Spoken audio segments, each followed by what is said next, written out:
people! Ah, happy Easter! Is it alive? Got any comments? Does it show comments? We're just getting this set up, guys. Give us a second. Give us a second. That's. If you can see me and hear me, write a comment so that I know this is interactive, and then we'll get going.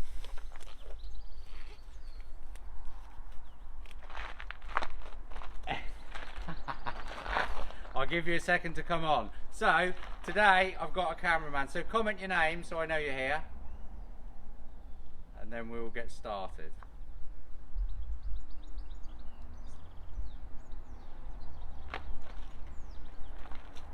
It's a beautiful sunny day in Didcot. We got comments on that. Cool, we got some comments. And the other people watching, comment. You're not going to get away without commenting. This is interactive today, so I'm not doing all the work. So come on, let me know you're here. Who are they? So they'll let us know their names. I've got a cameraman today. Maz, Lynette, Christian. Lynette, Daniel. hello, how you doing? Great to see you.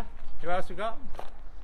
Come on, comment. We can see the rest of you on there, and then I'll get started if you let me know where you are.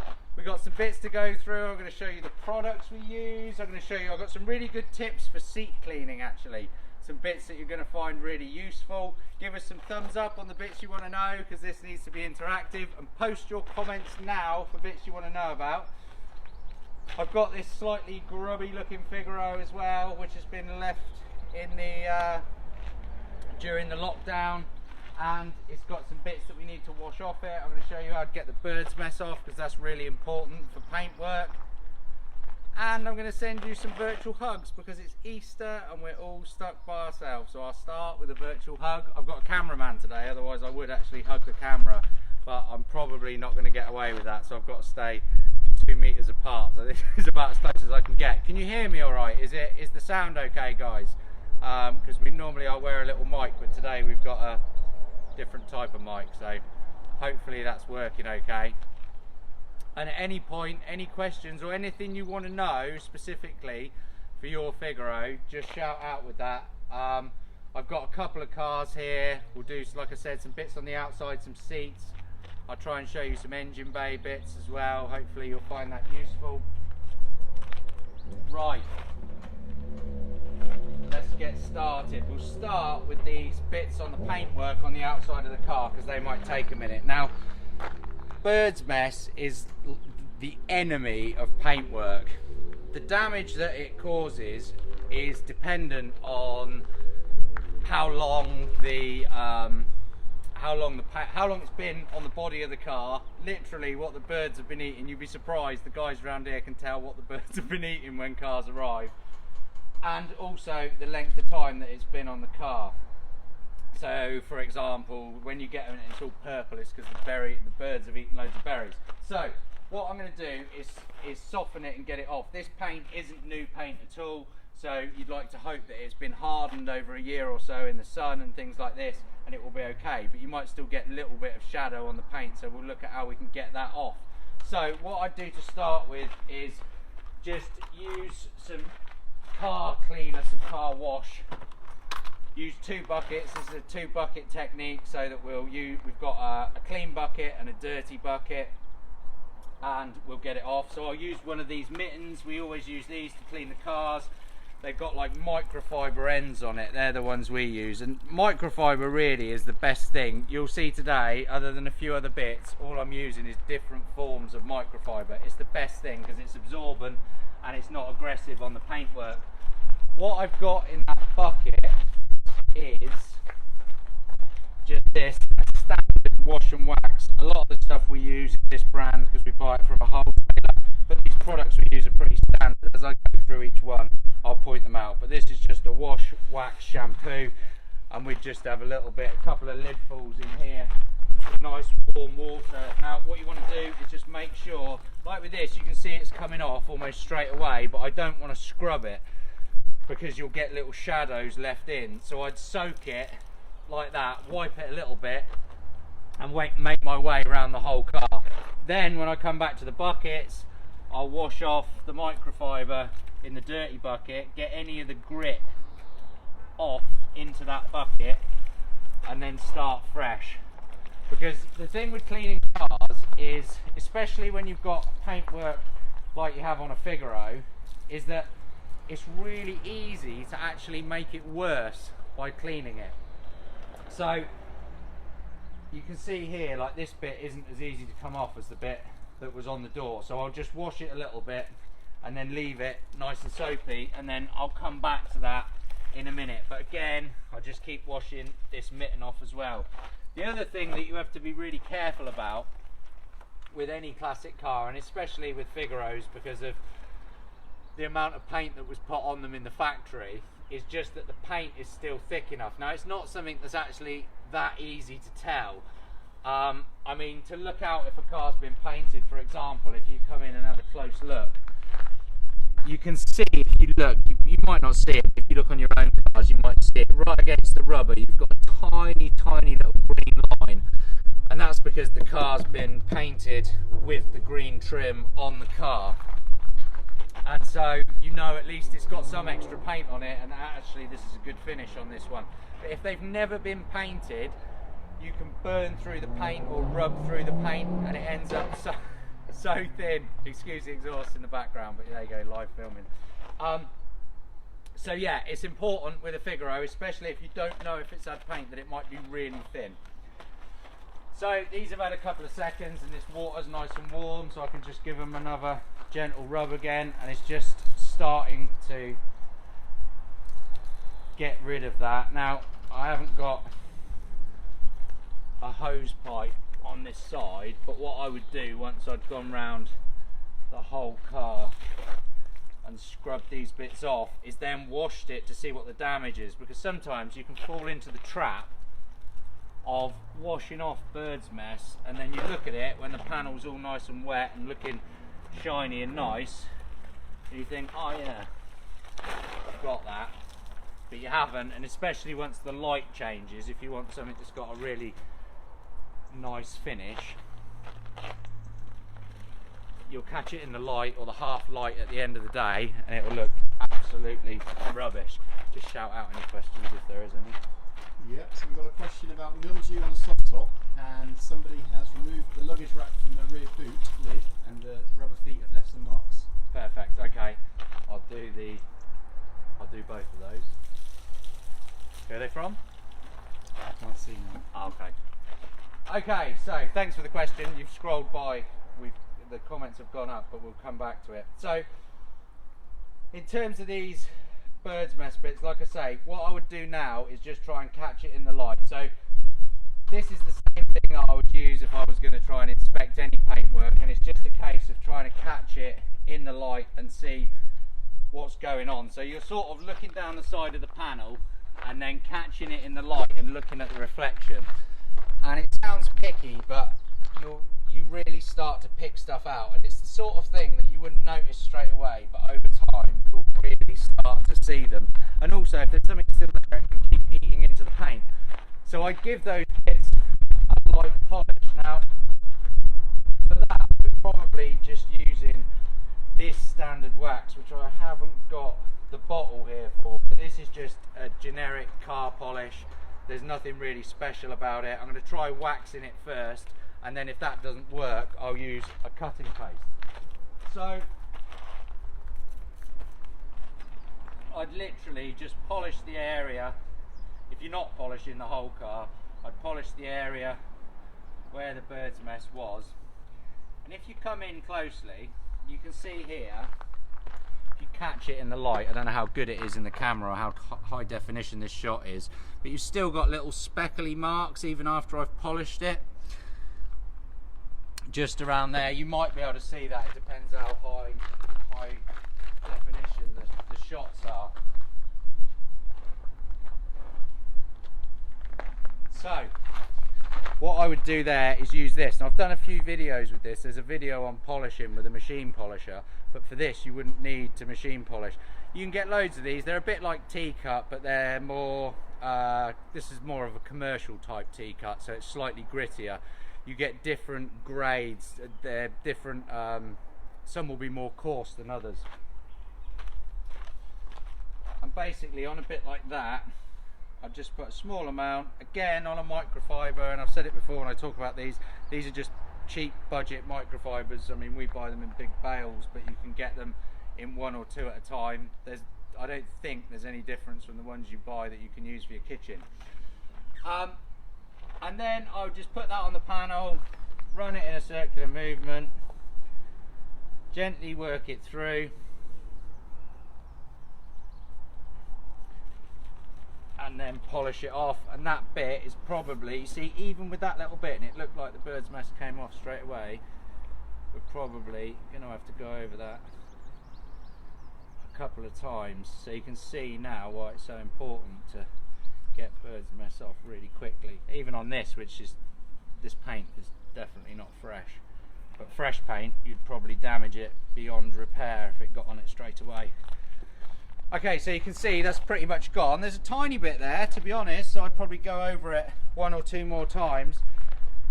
But you can see how important it is to get it off really quickly. Now, like I said, this coarse cutting paste, T-cut, whatever one you buy, this is 3M Fast Cut Plus, it is taking a thin layer off the top of the paint, so make sure that that you're just careful, and if you're unsure, polish somewhere that doesn't matter, and you'll notice, because it will just start to get a little bit lighter. And what you'll probably get is, if I used here for a test, for example, you probably get a light bit right along the line, and then you'd know that it was starting to actually cut through. Now, if that didn't work, if you're still left with a mark after that, and it can be from tree sap and things like that as well. Tree sap's a question we've had twice. Ah, cool. So, tree sap is the same thing. It's basically probably a lot of what's in the bird's mess is the same. It'll just eat into the paint. So, if you've had the car painted and you've got tree sap going on it, you're going to be very lucky if you don't damage it. So you need to get it off the paint quickly. If it's older paint like this, you'll have exactly the same challenge, in that it will mark the paint and start to eat into it. What would happen if this was fresh paint was that the top coat, the lacquer, would actually start to bubble a bit, and you'd never be able to fix it, and as you rubbed it, it would disappear. And paint can take really sort of 3, 6, 9 months, something like that, to really go off. And it doesn't matter which some products are better than others, but they all, you know, that's a standard automotive process for aftermarket paint, so you need to be really careful when you've had any paint on your car. So I won't do this polishing, but there's a link somewhere on this page a bit further down to me showing you how to use one of these. But I would use the machine polisher, a rotary polisher, and you could buy a head to go on a drill to polish this if it hadn't come out. The important things, and like I say, check out the other video, is that if you do use one of these, you've got to be really, really careful you don't burn through the paint. Use it flat, use it at a slow speed, and just slowly go over the area. And again, like you say about tree sap, exactly the same thing. But if you are having to park the car under a tree, then put a cover on it, and also keep the cover off every now and again, just to keep the car, to keep it from getting damp, because otherwise you might have good paintwork but you'll have a mouldy interior.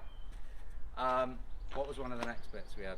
Next question. Mildew on the roof and rubber marks from the boot. Okay, so the mildew on the roof, there is a piece around this, but I'll show you again now anyway, because it is really useful. So we use for this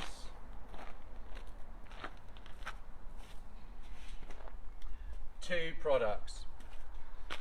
One is white spirit, which I might have to run and grab, and the second one is this, which is just a general purpose cleaner. And most general purpose cleaners you can use, this is a hard surface cleaner, but we use it a lot of the jobs that I'll do today. You'll see that that I'll use this.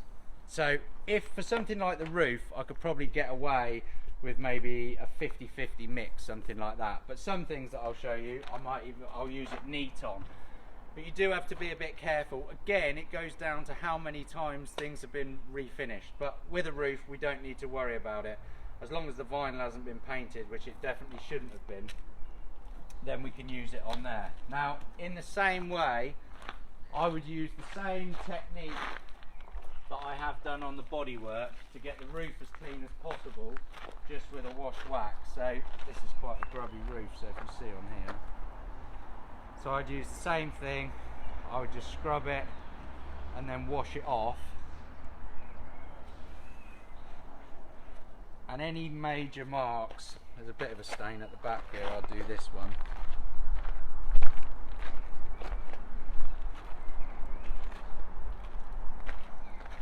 Any marks like this one here, I would use again that general purpose cleaner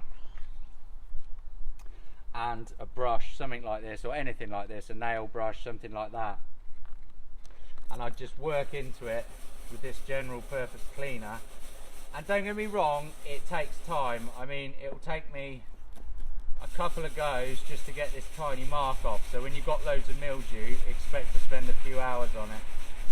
But the mix of the brush and the general purpose cleaner, you can see, is just starting to lift that. And it brings that vinyl looking back like new again. And this is a heavier grain vinyl, that's why you need the brush. But even on the original ones, you need that as well. It's at this point that there's value in having a decent hood. A decent hood is made from a marine vinyl, and a cheap hood is made from just a general automotive vinyl, and it soaks in damp through the back of it, so it won't last as long and it won't look as good. So that's why the marine ones are a bit better. Now, the other thing that's worth taking into account, and have a look because I did something about hood cleaning last week, like I said, is white spirit. So if you've got any greasy marks on the hood, you can cover that with white spirit and scrub it as much as you need to. So dirty, mildewy type marks are better with these general purpose cleaners, and anything that's oily or greasy, you want to use a white spirit. But typically, if we're doing a big clean up on a car and we're not putting a new hood on it, we'll probably go over bits of it with both, and we'd spend a good few hours on it and get that as clean as we could. So yeah, hopefully you find that useful. Make sure you clean obviously the underside of the roof as well, all in here. And when you've got the roof part way open, I'm not sure if this car's got battery power.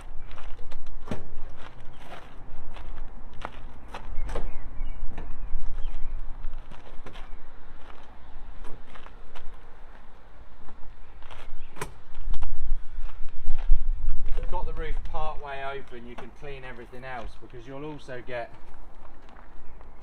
mildew and damp in there. They're really bad for it. But in the same way, you can use the cleaner. You see, it actually comes up a lot easier in there because it's smooth grain, so you can see how quickly that comes up. And the same with the actual inner liner, but with the inner part, do that. Give it a bit of a wipe while it's open, and then close it and get the last bit while it's under tension.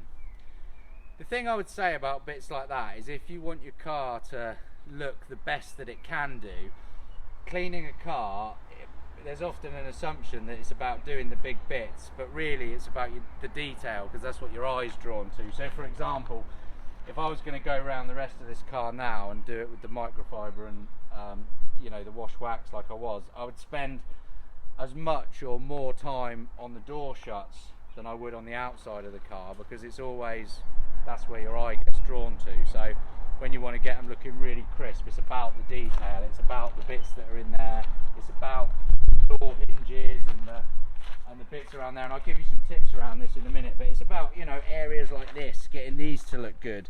And they seem unimportant, but when this is all crisp and nice, that's when you get that, gives you that, oh yeah. You get that feeling that it's like sharp. So let's do some more bits on the outside of this. So we've got any more questions? Any more bits? Witness marks from the luggage rack when you remove it, and the brown staining on the top of the rear seat. I have a mega tip for the seats, but you're going to have to hang on for that, because I've got some seats on the bench, because I thought I could do a better job of showing you that. So the witness marks on the boot area from the rubber boots, I would do those in the same way that I'd done the bird's mess again. So I'd clean them with soap, wash them off with soapy water and a clean rag, doing the 2 bucket technique. And then almost definitely you're going to need a little bit of the fast cut or some other cutting paste. Like I said, T-cut might do it, but you might need something a bit more aggressive. There is a chance that it is actually eaten into the paintwork there. So just while we're here doing the outside, before I get onto the seats, like I said, the key to valeting any car is the detail of it. There's nothing, you don't even realise when you're doing it, but it's all in the detail. So the areas that I spoke to you about the door shut, I'll just show you how we would do those. So again, same thing, clean it all off first, get as much of the grit off it as possible. This is where the 2 bucket thing comes in really, really useful. I'm going to get this car a little bit wet now, but because when you're doing areas like this, you're really picking up a lot of grit and dirt, especially from door shuts. Making sure I rinse that cloth off every time. Then I would give this a wipe down and a little bit of the dirt will have come off there.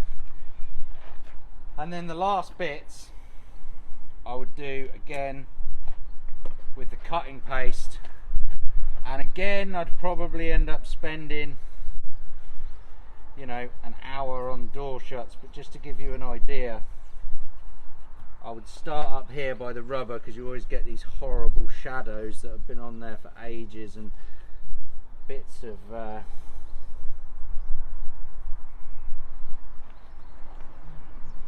The jet washer is safe to use on a Figaro? Definitely jet washers are safe to use. Just be aware that you're going to get damping everywhere, so don't sort of stick it at an angle underneath the chrome like that. Stand a little way back as well, so that you're jet washing it just slowly down the side. And again, like with any car, you do need to be a bit careful, because it again goes back to the paintwork. These cars are all 30 years old now. All of them have had some paintwork at some time, and sadly some of that paintwork was done really quickly and not to a high standard, so you have got to be careful. There is a risk, but yeah, you can definitely jet wash them, especially if you're doing it on bank holiday weekend. It's a perfect day to do it, because you can wash the car today and leave it open. When you're doing it in the middle of winter, again, you're attracting all that mildew and all of the nastiness that comes with the cold weather that you're not gonna get this weekend. So literally all I've started doing is making a start on this area here, and you can see if you look in, I haven't managed to get all of it, but even just starting to go around here, around the rubber, it seems super pernickety and not worth it, but believe me, it is. The difference between a car looking okay and clean and looking pow in your face is all those little details. So yeah, there you go, that's the detailing on the door shuts. Should we have a look at the seats next, unless we've got any more questions? Some pen marks on the seats. Okay, let's go to seats. I've got some great tips on seats. Right, so I've got 2 seats here. Now, the seats, losing my voice, the seats in your Figaro are likely to be one of 3 different types. They're either going to be like this one, which is original leather that's got some wear on it, but it hasn't had any type of restoration work.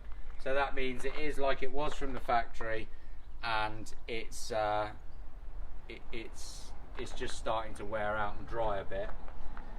The way to tell if they're completely original is to look down in the piping, in the gap there, and if they've been restored, you'll be able to see it, because like this one, see here, in this old seat, you've got like a witness mark, and that's because this has been treated. It's either been sponged on or it's been painted on, but that seat's been restored, and it's reasonably important to know that, but I'll show you how to check. And the third thing you might have in your car is, if you look at this one, if you're lucky enough, you might have new seats, which you can normally tell because they look sharper.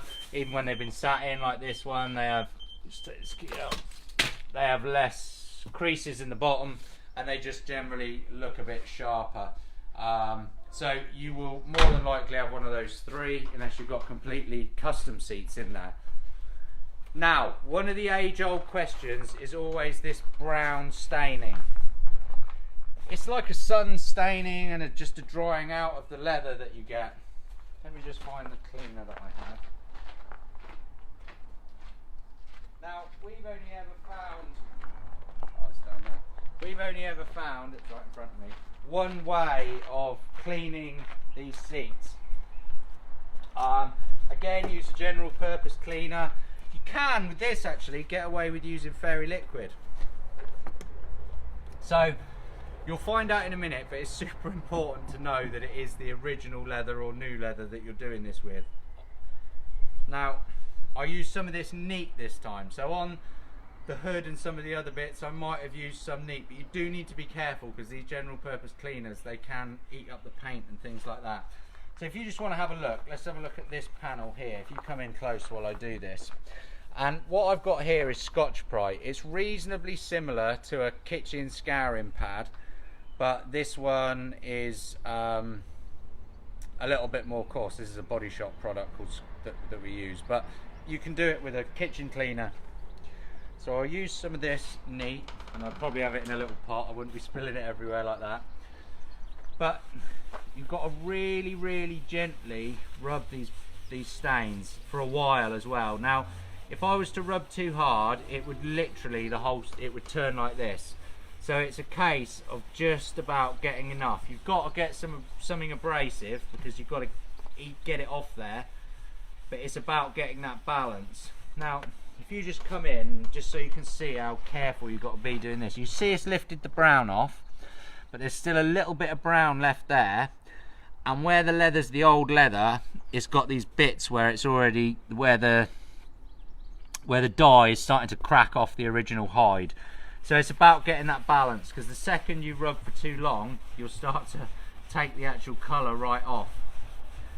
But over 10 years, this is the only way I've ever found to improve them. And you won't get the seat perfect, but it is a way of saving some money doing it. And you can see there, I would say that is about as good as that one will get before it will start looking worse. But you can see, compared to the next one along, it definitely gets rid. And this is perfect for the bit that you get on the back seat.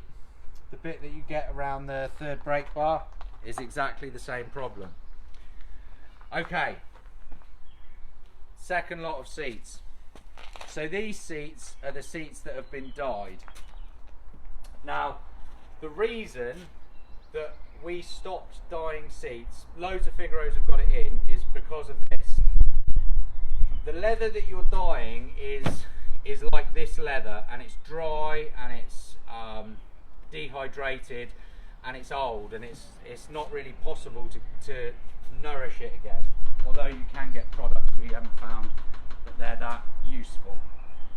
Now, the challenge that you'll find is that if you then, so come and have a look at this seat. So this, like I said, come up close, this has been dyed, and you'll start to clean it with a similar cleaner, and you'll find this with most cleaners, that it will start to clean it. But then what will happen is that, one, it will look like it's doing an amazing job, but the dye will just start coming off. So not only will it come off on the cloth, but it will start to go sticky as well. And that's why, and you can see there already, you see how I've got that grey mark? That's literally, look at that dye's completely come off. Now, this seat luckily is a scrap one. We'll just use some of the brackets to put some new seats together. But basically that's ruined now, so it shows that you really have got to be careful. If you're unsure, if you look round your seat and you can't tell if it is a new one or whether it's a refinished one, just try this on an area. Try it somewhere that's a bit hidden behind the headrest or something like that. And again, another great tip, as you can see, this one's been really badly dyed actually, but you've got the giveaway mark, which I see in lots of Figaros, which is that they've got some of the ivory paint on the bracket, and then you can tell. So if you have got a seat that's been re-dyed, really you could try a tiny bit of white spirit or some really watered down cleaner, because some of them will have absorbed the dye, the refurbishment, slightly better than others. But do just be careful with seats, because you can end up taking a step backwards rather than forwards.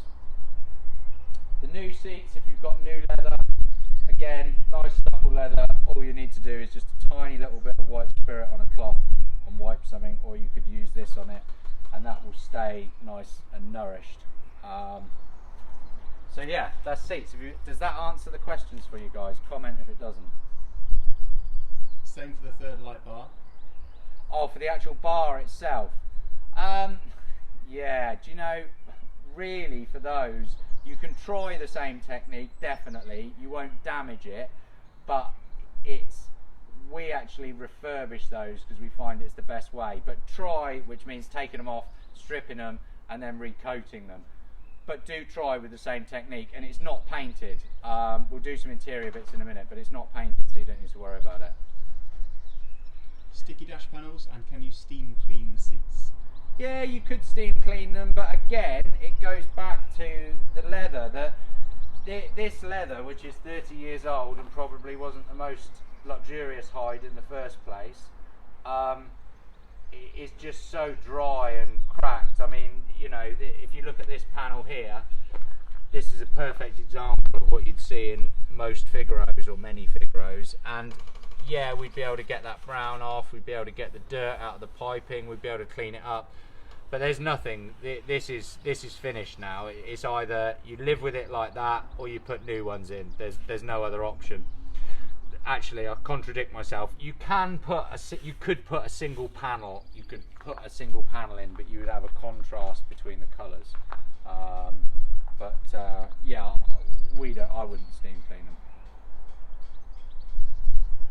All good. Right, so let's do some interior panels. If I sit in that car and show you for there, and again, I'm going to use this general purpose cleaner.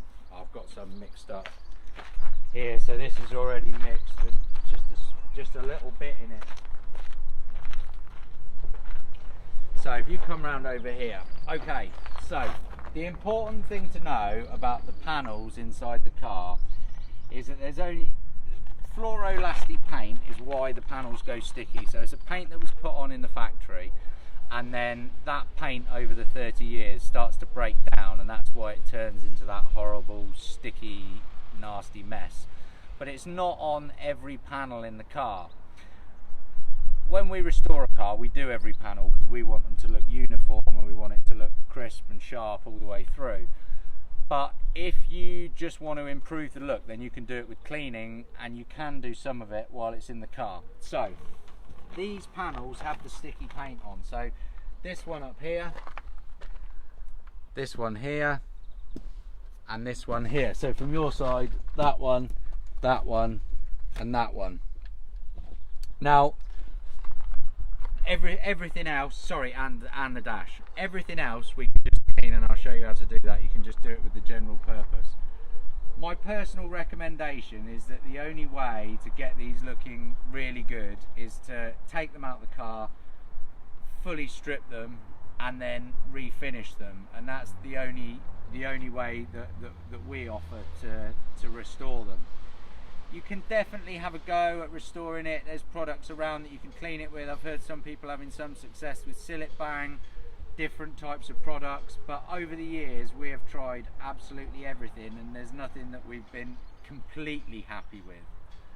If you want to just get rid of a slight bit of tackiness on some panels, you can either use some white spirit or some general purpose cleaner again. Now, I would definitely be going round on an interior like this. If I wasn't going to restore it, I would definitely go round and just clean up all of the bits that are on here. Like, we've got some black marks in here, and you generally, where the rubber meets the panel, you start to get all the gooey bits there.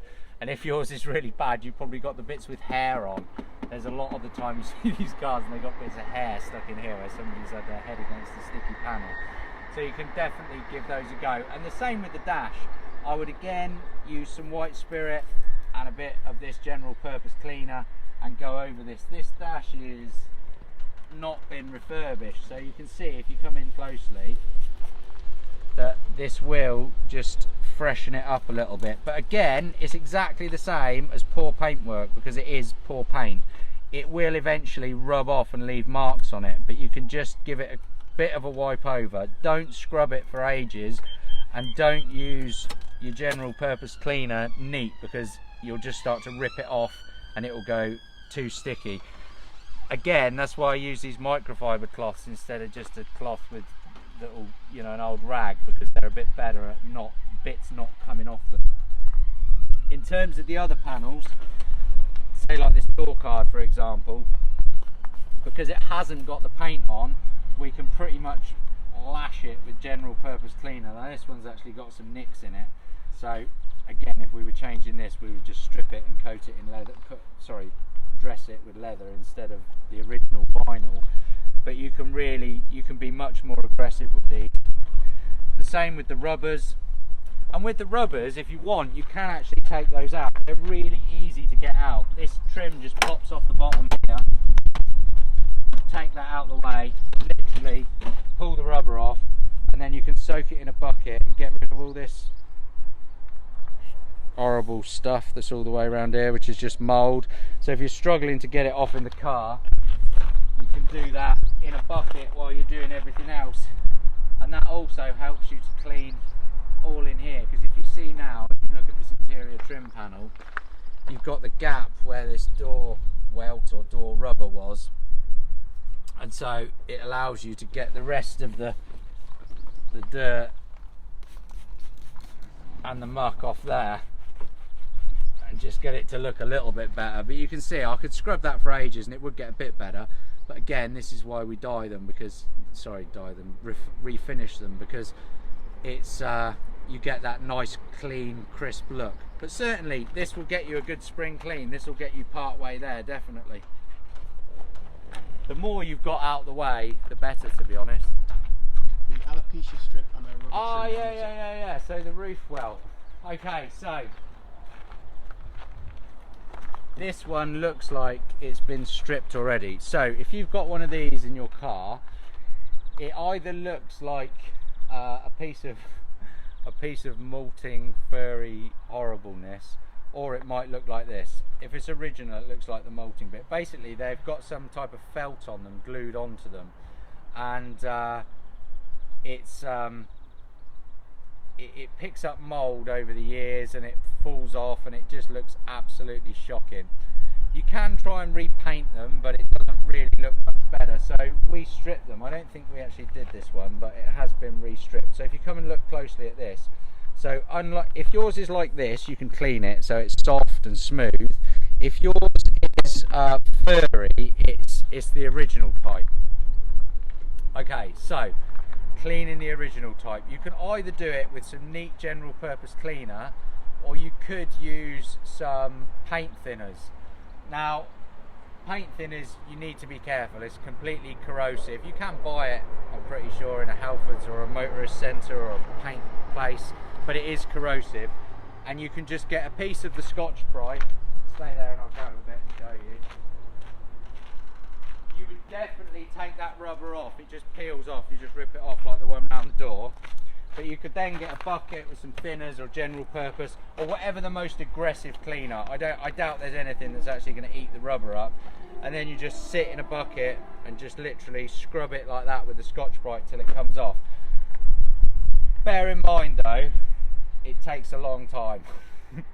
It's fiddly. It looks really good when it's done, because there's no way to get around it, you know, before, but and it gives it a really nice look to the inside. And again, like I said with the ones in the door shut, if I just pull that off, it gives you the advantage that you can then clean all around here and get a bit better in the gully and stuff like that. And going back to my comments right at the start, the devil is so in the detail.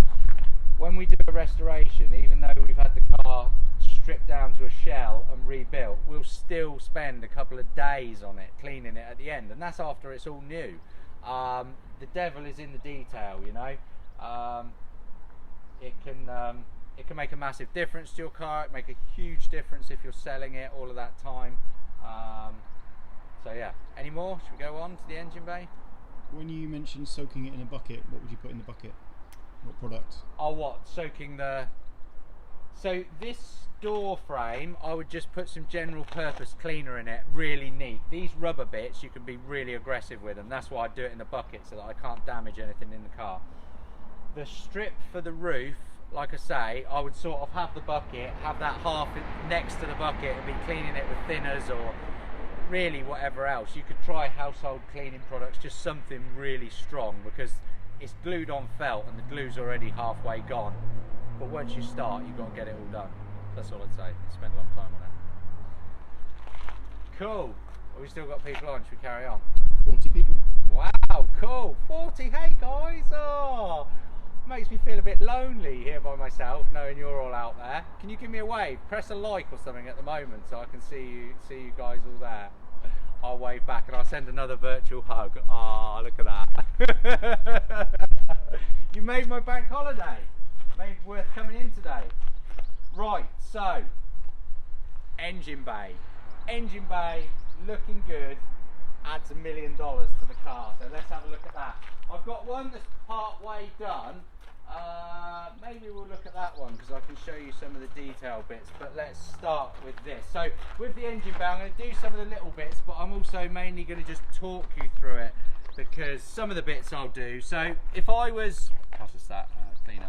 If I was going to start with this car, it's actually not that dirty anyway, but I would start with a jet wash, but you need to be really careful. Basically, I'm mostly jet washing around here, down in the flitches, and these are the flitches.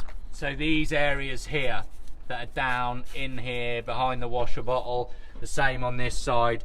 But you do need to be careful because if you start jet washing down here, in behind the electrical parts, if you start jet washing the distributor and jet washing too much around the battery and the other electrical parts, you're going to cause yourself a slight pain in the arse and end up with a car that looks nice but doesn't drive properly. So be careful. I would, again, I'd use some of that general purpose cleaner, but in the engine bay, it doesn't have to be as perfect, I would use, we haven't actually got the bottle, but this is what we call in the trade TFR, traffic film remover, and you can buy this in motorist centres. So I would give that a good lashing of that beforehand because it will help you get all the oily, the horrible bits off. Again, it's really aggressive, but traffic film remover is great. You can actually use it when you've got grubby bits around the body of the car as well. So I'd get it all soapy, get it covered, give it a good jet wash off in there and get a base start on it. Once I'd done that, I'd start to detail some of the smaller parts on the car. Now, it depends what level you want to get to with this, but I would definitely, again, go back to my trusty friend, the Scotch-Brite. It's great stuff. Different colours, by the way, on this are different, give you a different, one will be more coarse than another, so I think you can get grey, red is slightly more coarse and a bit more aggressive. But then I would use those on areas, because this will be like years and years worth of mildew that's on the top of this ECCS unit. It is possible to take all this stuff off and paint it, but it's a long job, but it does look nice when it's done. And then I would literally, just with the Scotch-Brite, just really go at it. And again, you could spend a day on the engine bay, but I imagine that at the moment your diary, your schedule is not quite as busy as it used to be. So even if there's something that you wouldn't normally do or spend your weekend doing, now would be a good time to do it. I'm actually using the diluted one on here, but you could certainly use the neat one. And you can see already, just within a couple of minutes, that's starting to come up. Now the type of aluminium that this is, you would have to polish it with a machine polisher and you wouldn't really get much of a shine to it. But you can see that you'll start to get with this Scotch-Brite a really nice finish, and compared to where we started a few minutes ago, that's really starting to shine. After it had been jet washed, there would have been less dirt on this as well, so it would have come up a little bit better. And you can tell where I'm getting all this grey build up that it's actually starting to make a really good difference. But yeah, you can see already, and like I just did there, be careful for bits that you knock off. You won't damage anything too bad as long as you're not yanking on bits. But you can literally go round, do all of those bits in there. The same with these pipes here. You see like this air conditioning pipe? You can literally do the same with these, with the Scotch-Brite. Just give those a clean up. You can see how nicely, because aluminium's so soft, it cleans up really nicely. You can go round and any of the bits that are slightly off colour, grey like that, are normally aluminium bits. Then I'd move on to the brackets. So again, it depends how fancy you want to get about this. You can get an engine bay looking pretty good without doing the brackets, but if you want it to look really nice, replace the brackets with zinc, which you can get in our shop. They look absolutely amazing. Look on our website at some of the pictures of cars we've done. And then these brackets, so zinc, sorry, is the gold bits. So that would mean if you wanted to replace this or replace some of these other small bits. You've also got all these other brackets. Now a bracket like this one, that's all rusty and horrible, you're probably not going to clean up. You might be able to get it a little bit better, but you're not going to be able to do too much with it. So ones like those we would take off, clean up on the bench, and then just use some standard black satin paint and paint those black again, and that will really sharpen it up. When going back to the zinc, the stuff that should be gold, this is a good example. So there's not a lot, this is the power steering pot, there's not a lot you're going to do with that power steering pot other than replace it. You could try and clean it up, you could paint it black, definitely. Personally, I would use the zinc plated stuff because it's not extraordinarily expensive and it really does look fantastic. When obviously I'm exaggerating when I say a nice engine bay adds $1 million to a car, but it really does make the difference. The difference between a good car and a great car is in the details in the engine bay and things like that. Again, this one actually has got a refurbished rocker cover on it, so that rocker cover, once they've started to peel, that they're pretty much finished. There's not a lot you can do. This one's been exchanged for one of our refurbished ones, and it's had the new nuts and the new mushrooms put on the top. And you can see there actually, so there's nothing, this is just refinished. It's actually had some lacquer put on this one, but that's the sort of finish you should be able to get the aluminium to. So that looks really great. Obviously the other details in here, this one's got some silicone pipes and some new Jubilee clips on. But the next thing that I would do on an engine bay is to get all these turrets, top mount areas cleaned up. Now this car we were just finishing off, so I'll show you on this one, 'cause it's got the bonnet off as well. And it's a good example of some of the bits you need to clear off. So this engine bay is getting there, it's got a bit of cleaning up left to do. So I'm going to do this corner and show you how I do it, because it's a great example. What you'll find over the years is that lots of these have had stickers put on them. In Japan, they tend to not service cars using books like they do here. They do it just with stickers. So you get a car that's been in Japan, like every Figaro, and it will have had hundreds of stickers all sat around the outside of it. So the top mount, this top mount area is something that we want to look really crisp. It's the money shot when you open the bonnet. So the first thing I'd want to do, and we'll see how long it takes, but I'd want to get that off. Someone's peeled the sticker off, but they've left all the crud on there from the sticker, and that is just going to pick up dirt, even me just doing that, and get blacker and blacker. So I'm using a standard automotive product.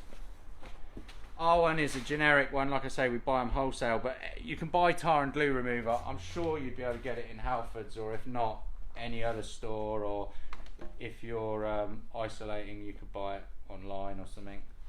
I don't know if those type of stores are open at the moment, Halfords and things like that. I think Halfords might be, yeah, because it's a bike store. So, but anyway, tar and glue remover. Really, the thing about the glue from stickers is you need tar and glue remover. Some other things you can get away with using different types of fairy liquid and other products like that.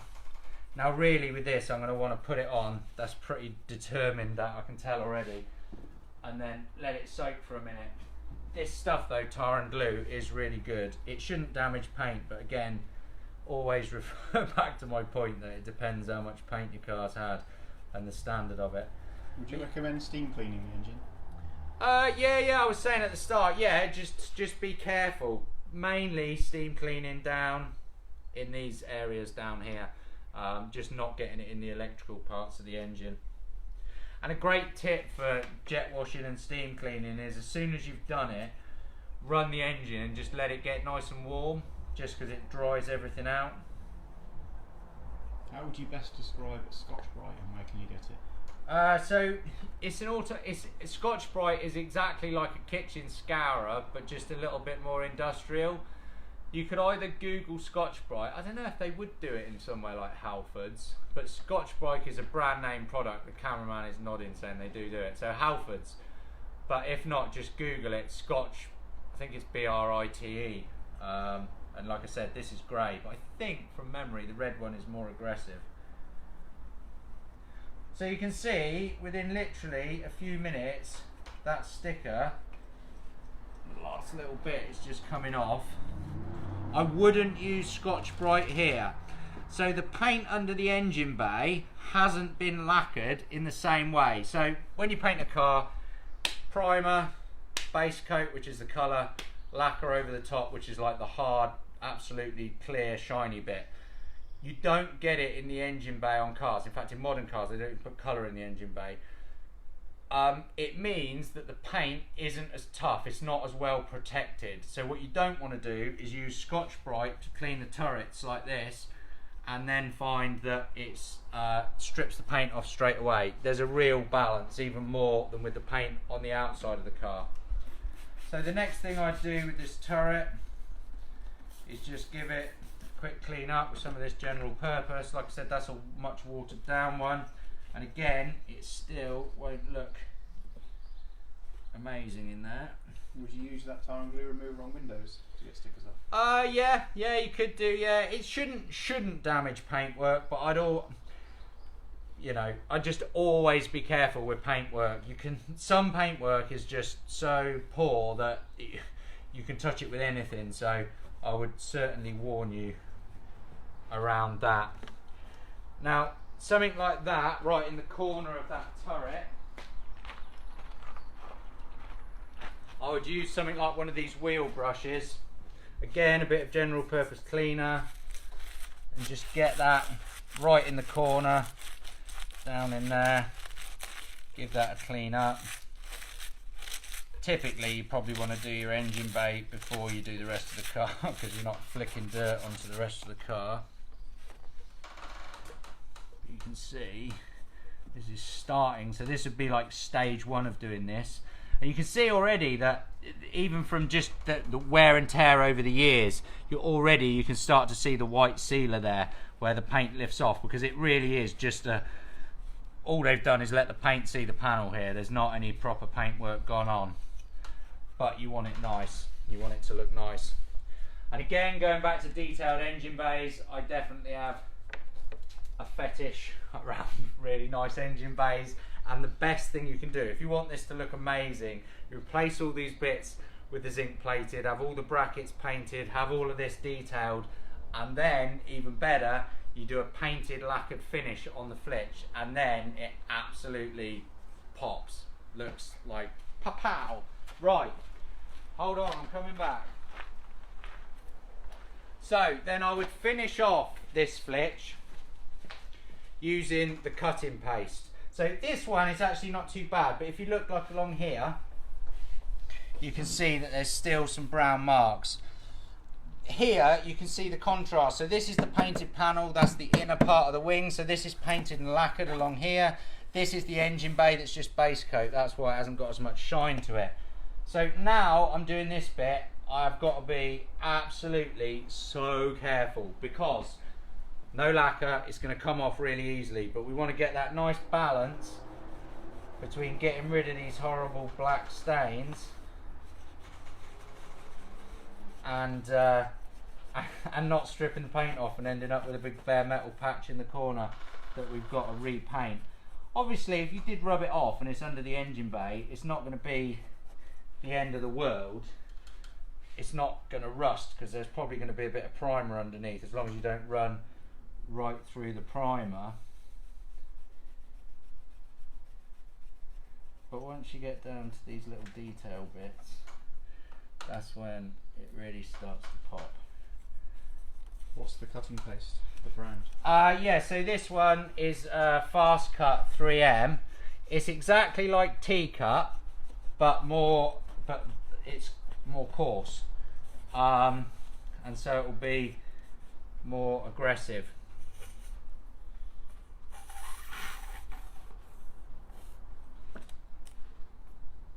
And it will just do a slightly better job. But like I say, the amount that I've rubbed this turret, can't really go that much more because I will start to take the paint off it.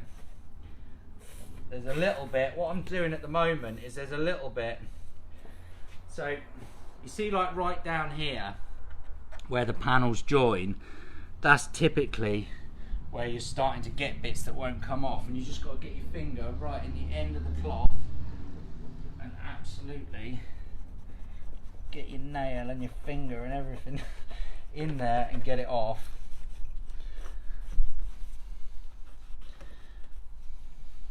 It's quite useful at these points as well to just have little bits, little implements that you can wrap up, you know, wrap something up in the cloth that's obviously thinner than your finger and just work it in behind the turret. Just, I won't go on for hours doing that.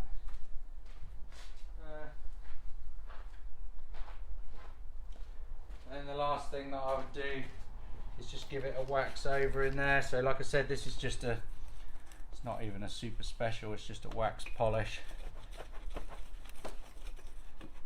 And so I haven't done that piece at the back, but I've just done this main part of the turret. And if you have a look at that, it's just got a nice sheen. You'll never get that shine to look like the bodywork unless you repaint it. Oh, doesn't it look nice? I feel like I've done something constructive for the weekend already. I actually feel more relaxed now I've cleaned that because it looks all nice and sharp and crisp. But it will make the difference. Engine bays make a difference. Even if you don't want to create a show car and you don't want to create the best car in the world, then if you're selling your car, if you're just doing anything with it, engine bays always make the difference. Looking at it from a car dealer perspective, the first thing I'd always do when I'd go and buy a car is open the bonnet, and I'm not really looking at anything, I'm just looking at the general condition, because it's a great reflection of the way that the car's been looked after, and so it's really yeah, it's really valuable to do. How are we getting on? Still got people on? 31. Wow, cool guys, thank you for staying on. Thank you for entertaining and staying with me on this bank holiday. I don't know where you guys are, you won't post where you are in the comments. We're in Didcot and it is pretty nice. It's about 23, 24 today. So what about we do a bit of chrome, because I reckon I can give you some good tips on the chrome. Some chrome, some glass and some carpet. Oh, look at that, you read my mind. Right, let's start with chrome. Because chrome is, it's a bit complicated, not complicated, there's just a few tips that will really help you out on the Figaro and some things to know. One of the other things that I just want to point out before we move on as well, is it rubbish light? You want to stand over there and I'll stand this way. One of the other things that I just want to point out while we're here is these bits that I've got here today, which are the traffic film remover, the wash wipe, some glass cleaner, some super cleaner, alloy wheel cleaner, and the two types of polishes. We might use a few other products, and occasionally we'll dip into some of the body shop products like the thinners and things like that, but we're not using much more. You can do a lot of what you need to do without having to, you know, go completely crazy. Okay, chrome. the most important thing to know on the Figaro is it is not all chrome. There's 3 types of material on the Figaro. Firstly, you've got the headlight surrounds, the rear lamps, the rear boot trim number plate surround, and all of the chrome on the inside and the front wing repeaters are all plastic that have been plated with chrome. Really, once they've faded, there's very little you can do. I'll show you what you can do in a minute, but there's very little you can do. The front surrounds could be purchased new, so you can replace them, and they're not crazy expensive. Have a look on our shop, you'll find them on there. The repeaters can also be replaced, and the lights at the back, which are the worst because they have that blooming annoying bit where they start to peel at the bottom like this. There's not much you can do about this. You could paint it white, some people do, but it's generally not a great thing to do. Finally, after seriously 5 years of pissing around trying to work out how to do it and having products that didn't work and all these different techniques, we have found a way around it, and they're in production at the moment. So call our parts department if you want to pre-order some of those, because we are so happy about that. We were like kids at Christmas when we finally cracked it.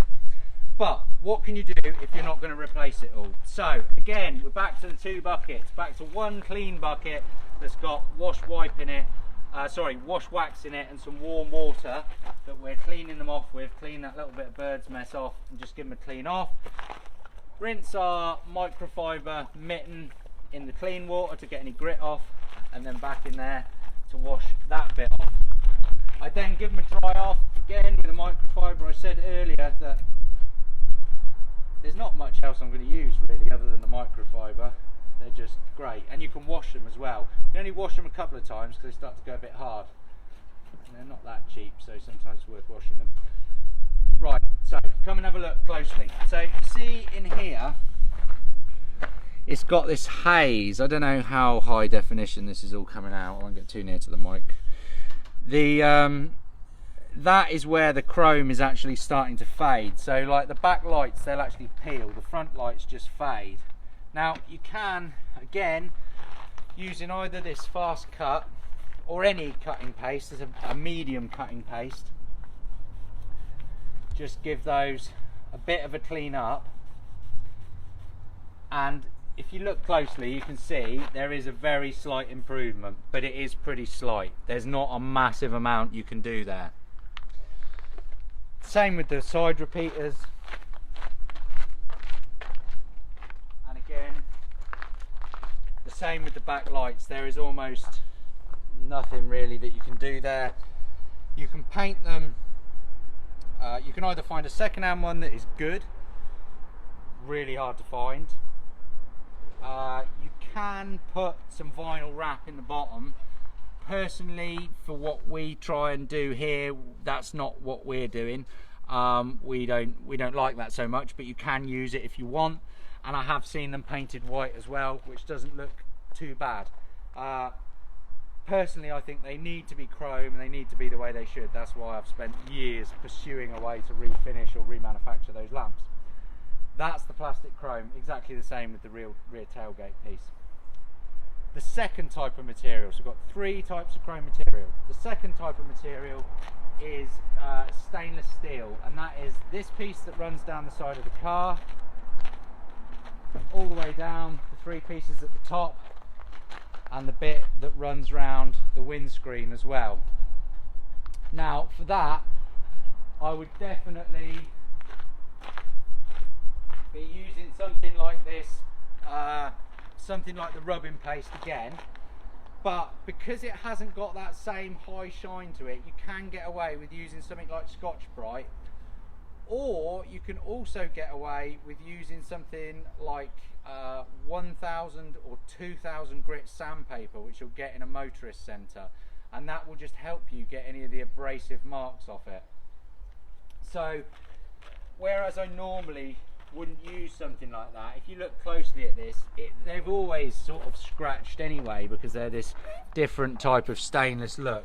And I could get away with just, I'd probably use the Scotch-Brite wet on this, and then I could just give it a really gentle, and you can see even though I'm using something abrasive, because I've got all my scratch lines neatly going in the same way, it actually looks better than it did before I started. Now, 2 tips for you. If you're going to do that all the way along, put some masking paper down the side of the trim there, because if you start Scotch-Brite in the panel, you're going to be in a pickle. And then once I'd done that, once I'd cleaned it up as best I could and had all my scratch marks going neatly in the same way, as you can see here, like where this car's been, you know, used over the years, you've got all these little marks going in different directions. I would then give it a polish with this cutting paste. You can use an aggressive cutting paste, but again, don't start rubbing the panel. Obviously I haven't masked it up here. I'll just gently go over that and then give it a rub when it's dry. And you can see already, if you come in and have a look at that, you've got the shine back to it, and that's about as good as you could expect. If you want to get super detailed about it and you want to make it look really good, I definitely can't do it today, but what we do at the shop is we take them off, strip them completely off the car, and then the little bits that are like this, see you've got like that little dent in it there where something's happened over the years. Turn them up, we turn them upside down on the bench. My colleague Ant is the master at this. He hammers and dollies all those little dents out, polishes them up with some 1000 sandpaper, polishes them with that, and then polishes them with the electric rotary polisher that I showed you earlier. I'll show you again just in case it's different people on, and then go over them with one of these. You can't do that on the car because of the damage it would cause, but that gets them absolutely like new, and because lots of them can't be replaced, that's what you have to do.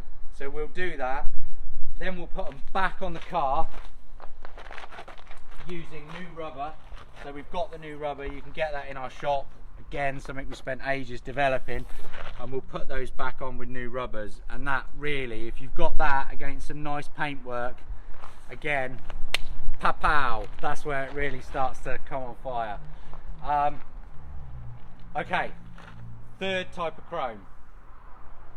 So the third type of chrome is something that people generally refer to as monkey metal, and that's what it's referred to in the trade, but it is the correct name. And what it means is that parts like this handle, this wing mirror post,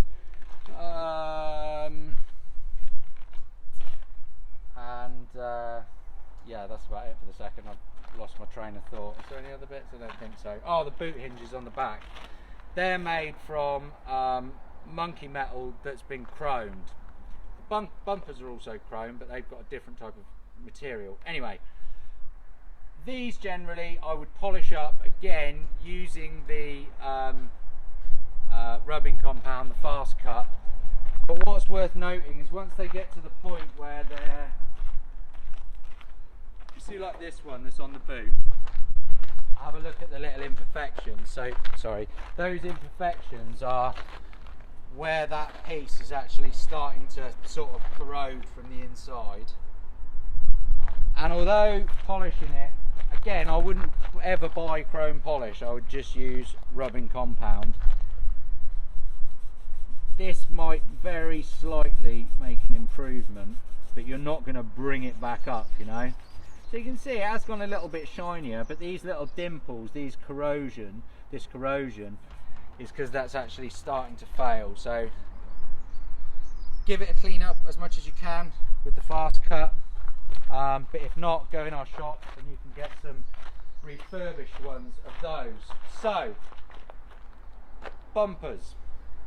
The bumpers are a pain because they're expensive and they're big lumpy items, and sometimes they'll clean up and sometimes they won't. Again, I'm going to clean those in the same way. So I'll use the cloth that's been cleaned, I'll give it a good wash off, put my cloth back in the dirty bucket, give these a wipe to start with, and see how they come up. And you can see, if you look closely, the one on the corner is going to come up a lot better. It's probably a bit newer. And the one in the centre is just starting to get these little watery marks and these little dimples on. And it's still definitely passable, this bumper. So I'd give it a clean, and it's actually coming up better than I hoped it might do. Again, with the rubbing compound, not any of these fancy chrome cleaners. I don't think I've ever used one, and I've never been impressed with one. And you can see that comes up and looks pretty good. So you're never going to get rid of these tiny little black marks that are here, and if I rubbed it long enough with the compound, they would actually start to get bigger, because what they are is rust. So these bumpers will rust from the inside out. They can rust from the outside if you're on salty roads all the time, but generally they're rusting from the inside out. Now the way to tell is to put your finger around the back, and like under here I can feel, and I can actually peel off. You see this, like, see it on my hands, this, like, that's the back of the bumper starting to rust. Now, being completely honest, all of the bumpers are Nissan and genuine parts, but they start to rust within about a year. They're not the greatest. If you want a fantastic set, give us a shout. We take the Nissan ones, strip them, and then triple chrome plate them. But in terms of what's on the car, originally the best thing you can do is clean up the back of the bumper, put some wax oil or some black paint in there just to try and protect it. Keep the car as dry as possible, and then also give it a good polish like that. That's the best way that I can suggest to look after the chrome work.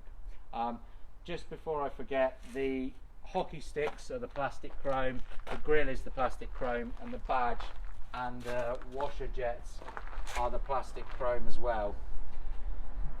So that covers everything on the chrome except for the windscreen surround. I'll just give you some tips on this, because again, this is one of those areas, a bit like the strut top mounts, strut top area, that make a massive difference to the car. They really draw your eye in, and again, they're the difference between me and Papao. Now, the way to clean those up, they're stainless, so you can clean them up with the Scotch-Brite again, and you need to be careful with these because they're shinier. With this, you can get away with rubbing it with the Scotch-Brite and it's not too bad. With this, I would probably try and do it all with rubbing compound, because it's going to look a lot better, and your scratches are going to have to be really in line if you clean it with anything else. But it is possible to do that. For us, what we do is take these off, and some of this you could do while it's on the car. We clean them up, polish them with some 1000 grit sandpaper, and then we'll machine polish them back again. The other thing we do, which is night and day difference, you know, you can see it from a mile away, is we repaint this area here. So there's two tricks on the way you can do this.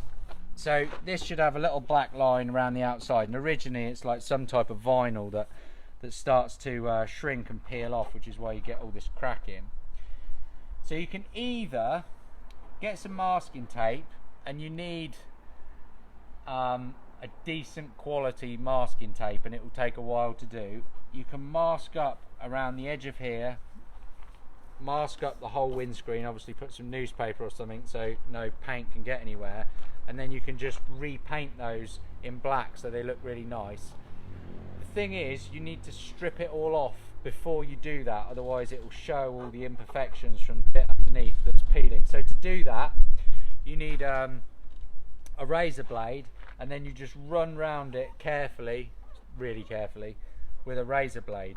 You can just strip it off, then use a traffic film remover and clean it up, and it will just be stainless finish all the way to the screen, and either one will look a lot better than like this where they're starting to peel. So that's one of my top tips, definitely. Any more questions? Exhaust tailpipes. Definitely. Exhaust tailpipes. So I would use on the exhaust tailpipes, let me do those and show you. About 8% battery left.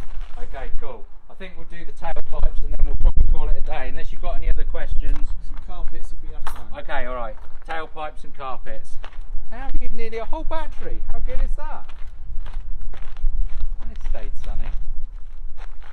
So I wouldn't continue washing the car with this water. It just happens to be what I've got here. I just make that clear. So this Scotch Brite is great stuff, and you can wet it as well. Now, this is a pretty messy job, but I would definitely be using Scotch Brite on these tailpipes. Oh, and then soaking it in this bucket in between.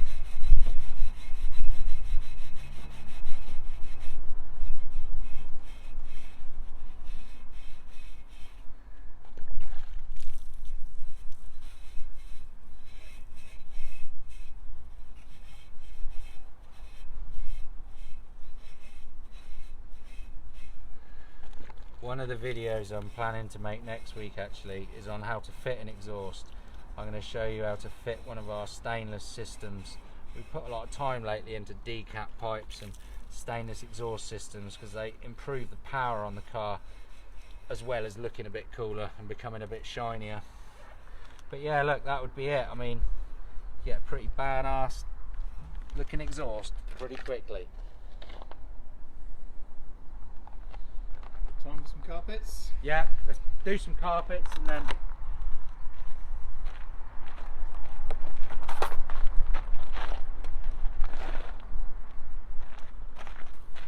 so with carpets we normally strip them right out, to be honest.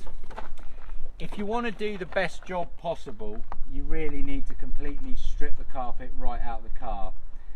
It's a big job and you'll spend a whole day doing it, but that is the ultimate way to get them looking really good. Now you can, I'd obviously start by just going through them, giving them a good hoover, getting them as clean as I possibly could and all the dirt off them, and then you can start to detail some of the little bits. You always get like these little brown stains all over the carpets and things like that. And I would actually use the general purpose cleaner to get those stains out. For some reason, a lot of these cars, when they arrive from Japan, they seem to, I don't know if it's Coca-Cola or what, but they seem to have loads of brown stains under the seats and in the back.